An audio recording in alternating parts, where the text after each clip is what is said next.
Hello and welcome to Monmouth in Focus, a program about the services and functions of Monmouth County government.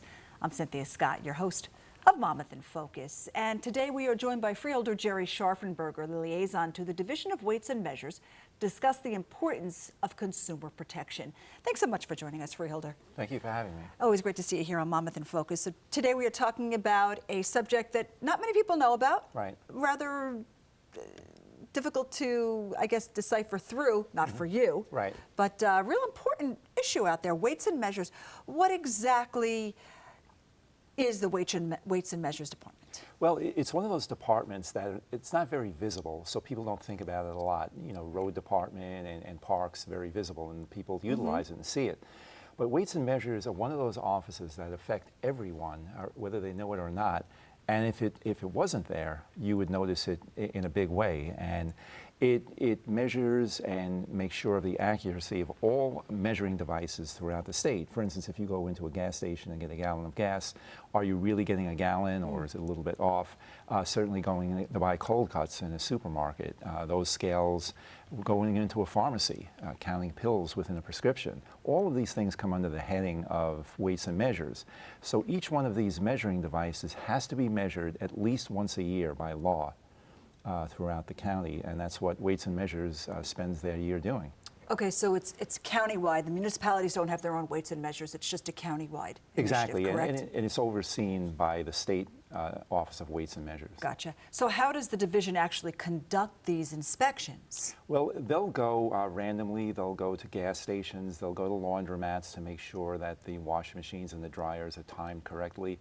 And they'll go in unannounced, and they'll test the scales, or they'll bring a container to a gas station, fill it up, and they know the measurement is a 5-gallon tank or a 2-gallon tank. And they compare it with the pump itself to make sure that the measurement on the pump is actually what's in the container. So a lot of the job that the staff does from Weights and Measures is out in the field, obviously. Yeah, absolutely. Okay. That's where it's all done. And what's actually done in the office? In the office, they come back and they compile the data. If there's any scales that are off or any devices that are off, then they do the paperwork, and then they work with the individual or the owner, whoever the individual is in charge of it, to correct it. And you had mentioned gas stations for accuracy, pharmacies. Any other areas that they would come out and inspect?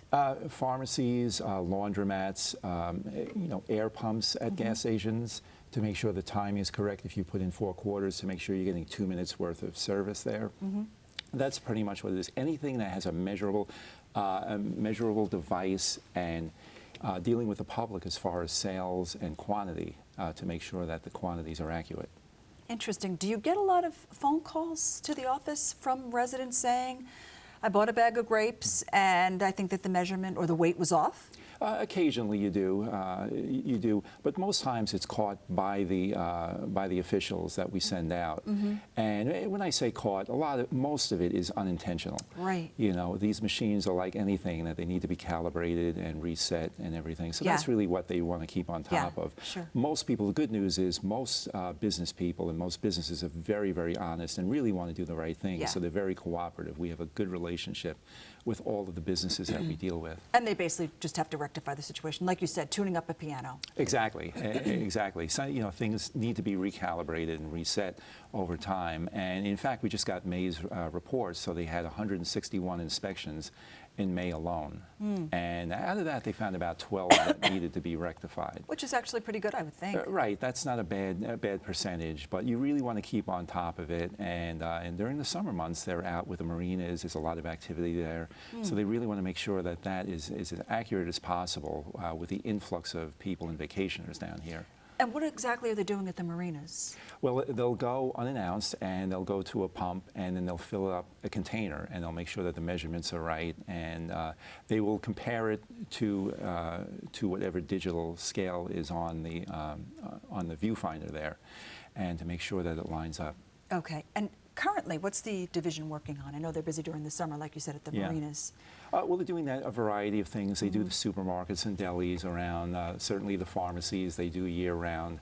And we have over 5,400 pumps in the various gas stations around the county. So it takes quite a while. So that's something that never stops. It's just about every working day that they're out there. Wow. And you had said that you got the May report. Do they do this monthly? They give me reports monthly, and it really is fascinating how much they cover. The things that they, it's a variety of things. It Sure. will sometimes be, gas stations, sometimes supermarkets, and sometimes, on occasion, pharmacies too. And pharmacies, you're really dealing with people's lives. So the importance of that can't be overstated. That's accurate, and we keep on top of that. Now, does the consumer know that the device they are using is inspected? How do they find that out? Probably not. Yeah. But when an inspector goes and a scale or a device is cleared, they get a blue sticker. So Okay. if somebody knows to look for that, then they'll be aware that it was inspected, and they can have some confidence that it's going to be accurate, throughout time until the next inspection. And that's why we do it repeatedly, Sure. because these things always, can fall out of accuracy. For those consumers who are definitely very much proactive when it comes to weights and measures and knows, what types of tips can you give them, and your average consumers as well? Well, the best thing that they can do is always compare their receipt to what they bought. If they feel it was undercounted, they could always call the office, and they can always call, or they can fill out a form. There's a complaint form on the website. And the one thing that they should do is always remember, the pump number that they're questioning, or where the scale is, which scale it was. If there's multiple pumps in a gas station, some of the bigger gas stations can have 12, 15 pumps. So that way the inspector knows which device to look into and hopefully get it resolved. Most times it turns out that it is accurate, but there is a chance that it can be off, and we want to know it. And we always want the customer or the client to feel confident that they're getting a fair shake when they go to do business with any of these establishments. Sure. Now, somebody who's working in the weights and measures division, do they have to specialize in anything prior to working for the county? No, but they have to go through a very rigorous course, and they have to pass an exam.